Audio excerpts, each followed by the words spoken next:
अब हम लोग जो है बात करते हैं एनसीईआरटी क्लास 8 मैथ लेसन 1.1 और ये हम लोग का 29वां वीडियो है। इसके पहले सबसे पहले आप लोग प्लेलिस्ट में जाइए और 28 नंबर वीडियो में 1.1 का 1 से लगाई 5 तक क्वेश्चन बनाया गया, उसको पढ़ लीजिए, फिर इसको पढ़िएगा।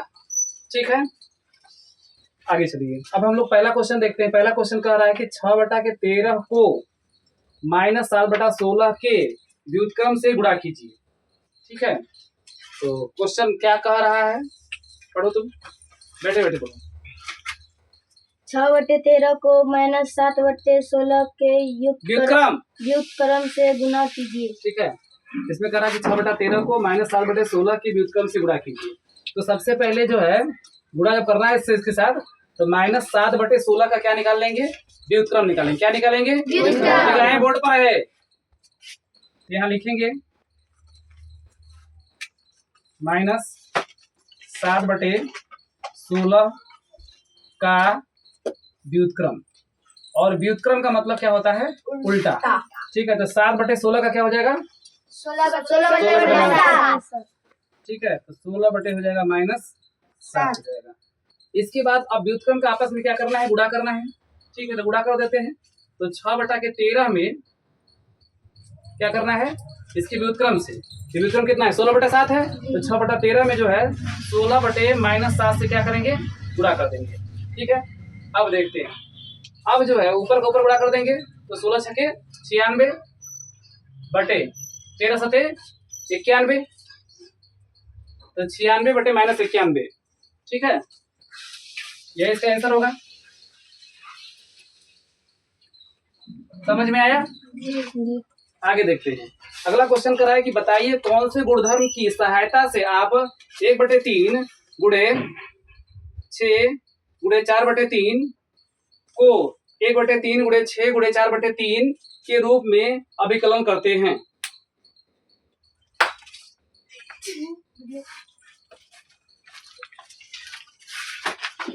ठीक है, निगाहें बोर्ड पर बताते हैं। तो इसमें अभिकलन करना है, तो अब हम लोग क्या करेंगे कि इसको कौन सा नियम इस पर काम करेगा। तो ये देख रहे हैं कि इस तरह से देखने में लग रहा है कि साचार नियम है, किसका, गुणा का। तो गुणा के साचार नियम जैसा इसको बना लेते हैं। तो यहाँ लिख देंगे 1/3 गुणे 6 गुणे 4/3 बराबर, यहाँ लिख सकते हैं 1/3 गुणे 6, इसके बाद क्या कर देंगे, गुणे 4/3 कर देते हैं।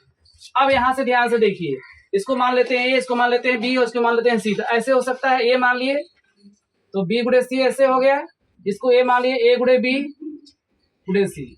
इस प्रकार से आप देखिए, तो देखने में कैसा लग रहा है, साचार नियम है ना।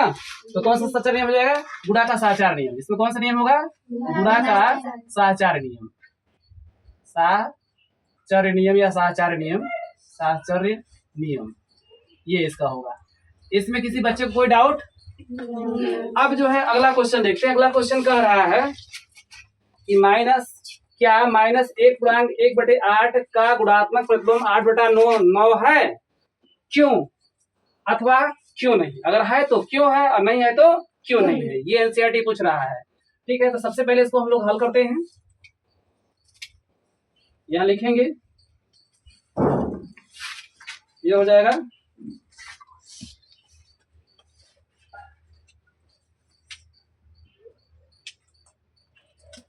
-1/1/8, इसको हल करते हैं।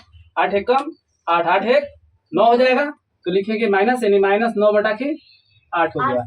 अब इसका क्या निकालेंगे, का गुणात्मक प्रतिलोम निकालेंगे। गुणात्मक प्रतिलोम, गुणात्मक प्रतिलोम हो चाहे व्युत्क्रम हो, दोनों का मतलब सेम होता है। इसका उल्टा हो जाएगा, तो -8/9 का, जिससे कुछ भी बताएगा लोग, -9/8 का क्या होगा, 8/-9 हो जाएगा। इसको लिखेंगे बराबर 8/-9। इसका क्या हो गया, गुणात्मक प्रतिलोम हो गया। लेकिन ये कितना दिया है, 8/9 दिया है, और हमारा आ कितना रहा है, 8/-9। सही है या गलत है, ये क्या है, गलत है क्या सही है, गलत है, क्योंकि हमारा 8/-9 होना चाहिए, लेकिन दिया क्या है, 8/9 दिया है। तो लिख देंगे -1/1/8 का गुणात्मक प्रतिलोम, गुणात्मक प्रतिलोम 8/9 दिया है जो सही नहीं है। पूछ रहा है ना है कि नहीं, तो सही नहीं है। अब जब सही नहीं है तो क्यों नहीं है, तो इसका कारण दोगे, कारण लिखोगे क्योंकि हर 9 का मान क्या है, ऋणात्मक नहीं है। हर 9 का मान ऋणात्मक नहीं है, नहीं है ना। क्योंकि इसका अगर जो है ऋणात्मक प्रतिलोम होना है तो इसका मान क्या होना चाहिए, 9 का मान ऋणात्मक होना चाहिए, और यहाँ पर ऋणात्मक नहीं है, इसलिए यह जो इसका दिया क्या दिया है, सही नहीं दिया, मतलब क्या दिया है, गलत दिया है। सही नहीं का मतलब क्या दिया है, गलत दिया, ये बताना है। आगे चलते हैं। आगे कह रहा है कि क्या 3/1/3 का गुणात्मक प्रतिलोम 0.3 है, क्यों अथवा क्यों नहीं। अगर है तो क्यों है, अगर नहीं है तो क्यों नहीं है। ये एनसीईआरटी क्वेश्चन कर रहा है, ठीक है। 9 नंबर क्वेश्चन, तो 9 नंबर क्वेश्चन जो है, चलो पढ़ दो।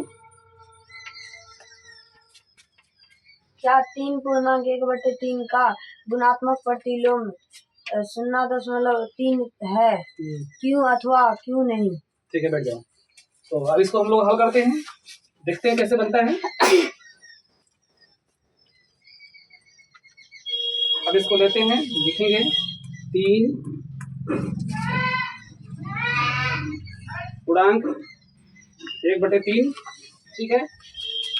अब सबसे पहले इसको हल कर देते हैं। तो 3 तरीके 9 1 10, 10/3 हो जाएगा। अब इसका लिखेंगे का गुणात्मक प्रतिलोम, गुणात्मक प्रतिलोम। अब इसको क्या कर देंगे, उल्टा कर देंगे, तो क्या हो जाएगा 3/10, ठीक है। तो 3 में 10 का भगा दीजिए, कितना आ जाएगा 0.3 हो जाएगा। कितना हो जाएगा 0.3। तो क्या 3/1/3 का गुणात्मक प्रतिलोम 0.3 है। आगे आंसर या लिख देंगे, हाँ।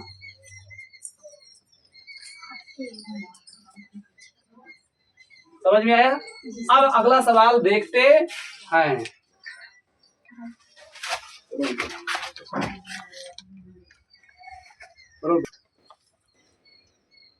अब हम लोग देखते हैं आगे 10 नंबर क्वेश्चन। लिखना इसमें है ऐसी परिमेय संख्या जिसका कोई व्युत्क्रम नहीं है, ठीक है, जिसका कोई व्युत्क्रम नहीं है। इसमें से दिखना है कि कौन सा क्या है। तो ऐसी परिमेय संख्या लिखना जिसका कोई व्युत्क्रम है, ये नहीं, उल्टा नहीं है, ठीक है। तो 0 हो जाएगा, है ना। क्या हो जाएगा, 0 हो जाएगा।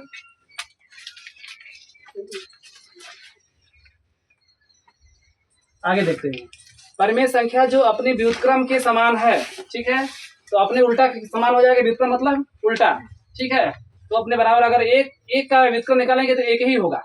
अगर देखिए यहाँ पर 1 का व्युत्क्रम करेंगे उल्टा, 1 का उल्टा क्या होगा, 1/1 का मतलब 1 होगा। और -1 का भी व्युत्क्रम करेंगे तो क्या हो जाएगा, -1 का ही क्या हो जाएगा, -1 ही होगा।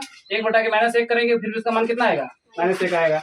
इसका मतलब कि कह रहा है कि परिमेय संख्या जो अपने व्युत्क्रम के समान है, तो इसका आंसर क्या होगा, 1 और -1। 1 और -1 क्या है, अपने व्युत्क्रम के समान है। आगे देखते हैं। परिमेय संख्या जो अपने ऋणात्मक के समान है, ऋणात्मक के बराबर हो सकती है, ठीक है। तो 0 के ऊपर प्लस माइनस का कोई प्रभाव नहीं पड़ता, इसलिए क्या हो जाएगा, 0 हो जाएगा, 0। आगे देखते हैं। शून्य का अनुक्रम, तो शून्य का कोई विकल्प नहीं है, कोई अनुक्रम नहीं है, इसलिए जो शून्य का अनुक्रम जो होगा वो क्या होगा, नहीं हो सकता है, ठीक है। आगे चलते हैं। संख्याएं इतना तथा इतना स्वयं की व्युत्क्रम है, तो कौन संख्या स्वयं का व्युत्क्रम होगा, 1, ठीक है। 1 जो होगा, 1 स्वयं का व्युत्क्रम होगा। संख्याएं 1 तथा 1 है ना, स्वयं का क्या होता है, व्युत्क्रम होता है। आगे देखते हैं।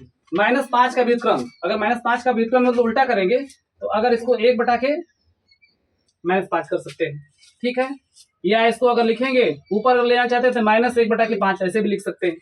समझ में आया जी। तो यहाँ भर देंगे -5 का व्युत्क्रम -1/5 लिख सकते हैं, ठीक है। आगे देखिए 1/x का क्या होगा, उल्टा हो जाएगा x, है ना। 1/x का क्या हो जाएगा, x/1। अगर 1/x है, इसका उल्टा करिएगा, व्युत्क्रम का मतलब क्या होता है, उल्टा। तो क्या हो जाएगा, x/1। x/1 का मतलब क्या होगा, x होगा, मतलब क्या होगा x। तो यहाँ पर क्या भरेंगे, x भरेंगे। ठीक है, जैसे मिटाते चलेंगे। आगे देखिए, इसके बाद कह रहा है कि दो परिमेय संख्याओं का गुणनफल हमेशा, ध्यान देंगे, अगर कोई परिमेय संख्या लेंगे, अगर उसका गुणा करेंगे तो हमेशा क्या होगा, परिमेय संख्या ही प्राप्त होगा। जैसे मैंने 4/5 लिया, ठीक है, और मैंने इसमें जो है 3/5 से गुणा कर दिया। अब देखिए इसका गुणा कीजिए, तो 4 तिहाई 12 और 5 बचे 25, तो 12/25 यानी दो परिमेय संख्या गुणा किया, तो ये भी 4/5 भी परिमेय संख्या है, 3/5 भी परिमेय संख्या है। ठीक है, और गुणा करने में 12/25 भी क्या हो जाएगा, परिमेय संख्या, यानी परिमेय संख्या का गुणा करने में परिमेय संख्या प्राप्त होता है। कुछ बच्चे कुछ और सोच रहे होंगे, तो उनका भी समाधान बता देते हैं। जैसे मैंने लिखा 4/5, ठीक है, और इसके बाद मैंने लिख दिया, ध्यान से देखिए, 5/4 मैंने लिख दिया।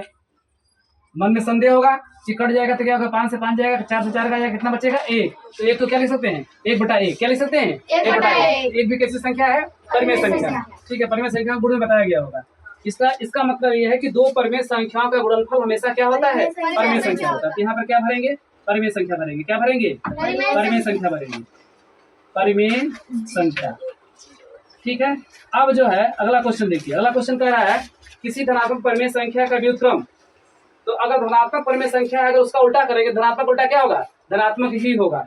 जैसे ध्यान से देखिए, जैसे मैंने यहाँ पर लिख दिया कि +5/7, यह धनात्मक परिमेय संख्या है, इसका उल्टा कर दीजिए तो 7/5, ये भी क्या होगा, प्लस में ही होगा। यदि धनात्मक संख्या का अगर व्युत्क्रम करेंगे, उल्टा करेंगे, तो धनात्मक संख्या ही प्राप्त हो जाएगी। तो यहाँ पर क्या लिख देंगे, धनात्मक लिखेंगे। क्या भरेंगे, धनात्मक लिखेंगे। ठीक है, और आज के लिए बस इतना ही, फिर मिलते हैं अगले वीडियो में। थैंक्स।